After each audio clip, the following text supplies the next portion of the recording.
What would I do if I only had £1,000 and I wanted to get into property? Well, first of all, I'd realise that I'm pretty effed. They ask you how you are, you just have to say that you're... And I can't buy any properties, pretty much can't do any strategies other than one. And it turns out it's actually the best one to do. Yeah, every single person needs to be doing it, whether you've got £500,000 or you've only got £1,000. Everyone who's involved in property should be doing it, no matter what strategy you're doing, whether you're doing Airbnb, whether you're buying houses, you're flipping houses, you need to be doing this other strategy as well. First of all, I've only got £1,000, right? So I need to provide a service for someone who has a lot of money. So what do the rich want? Either get richer or preserve their wealth. Zig Ziglar once said, if you want to achieve your goals, you need to help others achieve theirs. So what do the rich invest in? They invest in businesses and real estate. The reason they invest in real estate is because it's a business that never fails. Everyone always needs to rent somewhere. Everyone always needs somewhere to live. So it's a safe bet for them and it's a great store of wealth.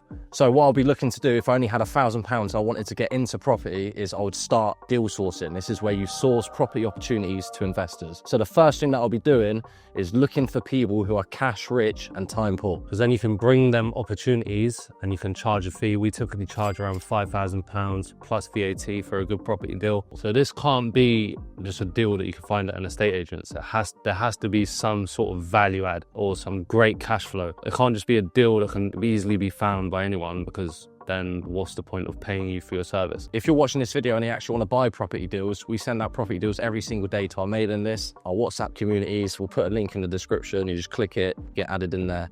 And then every day we'll see property deals getting sent straight to your WhatsApp for free.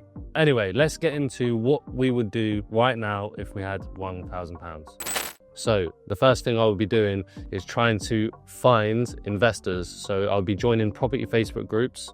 I'll be going on property networking events, and I'll be speaking to people and letting them know about my service. The reason why Facebook groups are so good, even whether it's business Facebook groups or it's property Facebook groups or just invest in Facebook groups in general, is because they are targeted people. Like, they all have a specific interest, whether that be property or business or investing, because that's what they're interested in. They're interested in investing or they're interested in property. So you've already got the audience. That's where the investors are hanging out. So you can post in there and you can start to engage on people's posts and start to speak to people and network with people, you know, ask them what networking events they're going to, attend those networking events, and I'll just find investors. That's what I'll be doing straight away. And also the reason for going to these sorts of events, whether it's business events, property events, or even like events that are in different industries like e-commerce or anywhere where people would want to invest money, the reason it's good to go to those events is because you can meet people and you can make a personal connection with the person that you're meeting and interacting with. So as well as going to networking events, what I'd also be doing is posting on social media. Now these two both are very good in different ways. The in-person events are good to make a personal connection with someone, but posting on social media and creating content, you're going to get far better reach and you're going to reach a lot more different people. So those are the main things that we would be doing. We'll be going to different events,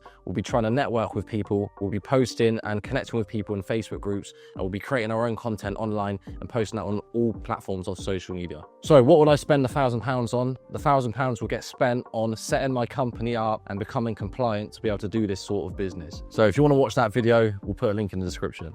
You're now compliant and you're now speaking with plenty of investors. So now you're ideally having conversations with people where they want to invest. So what you do is you say, I'm going to book you onto a call, and then you find out exactly what it is that they want. So you need to actually dive deep into this on the sales call. So they want to invest in property. Okay, why? Because I want to have extra income. Okay, why? Because I've got a family. Okay, so why do you want more money? So I can spend more time, or I work too many hours, and really find out what it is that they want so that you can remind them of this when you're closing them, right? What's really important when you're doing bespoke sourcing is two things: getting an exact criteria and managing expectations. So if they say, oh, look, I want to have a yield of 25%, just say, you know, that's not achievable. That's unrealistic. You're not going to find that anywhere. So manage expectations so that they realize what it is that they're getting into, and you can sort of find out straight away whether it's a yes or a no. And then the second thing is having an exact criteria. So you don't want someone to say, just find me a banging deal and then I'll take it. That's not going to work, because that's based on somebody's opinion. So you want to say, right, within these postcodes, within this area, between this and this yield, between this and this purchase price, really dive deep into every single thing that would fit their criteria. When we was doing bespoke sourcing, we was taking 50% up front. Depends on the person. Sometimes we take £1,000 up front. But either way, that would show that they're committed. And then we have a free strike process. So we find something that's exactly within their criteria. We present it to them. They shouldn't have a reason to not want it if it's exactly what their criteria is. Say, for example, they just don't like it, or they say, I don't want that one. So they've got 2 more strikes left. You bring them another property, they don't want it. You bring them another property, they don't want it. You just keep the fee that you took up front. So that's why you want to try and get at least 50%, because if you've only taken £1,000, you've wasted quite a lot of time for only £1,000.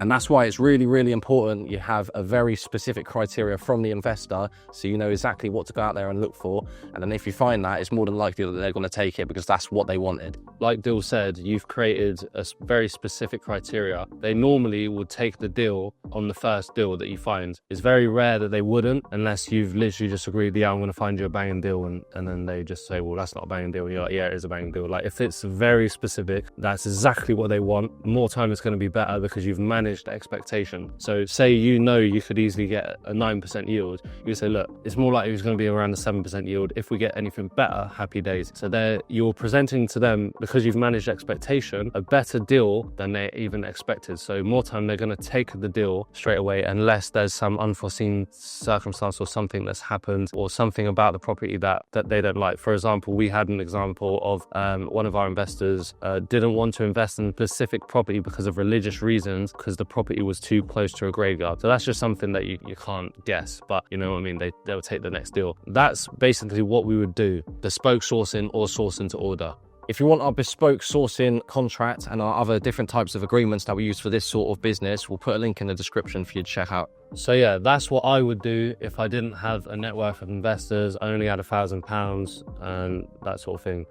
The other thing that you can do is you can reach out to people that are already deal sourcing. You have to be compliant for this. Don't believe people that say you don't need to get compliant to work with co-source. We've done a video about that. People getting fines for it. It's bullshit. So another thing I'll do is speak to sourcers who are already sourcing, who already have a list of investors, who already have people that want deals. And you just say to them, what deals do your investors want? And then you can go about it that way. That way you only have to find the deal. Another thing you can do is, if you have an investor, you can then speak to a sourcer and say, can you find me this sort of deal? You will get paid less, but you will do less work. There's loads of different ways that you can do deal sourcing. We've actually done another video on that as well. So if you want to watch that, we'll put it somewhere.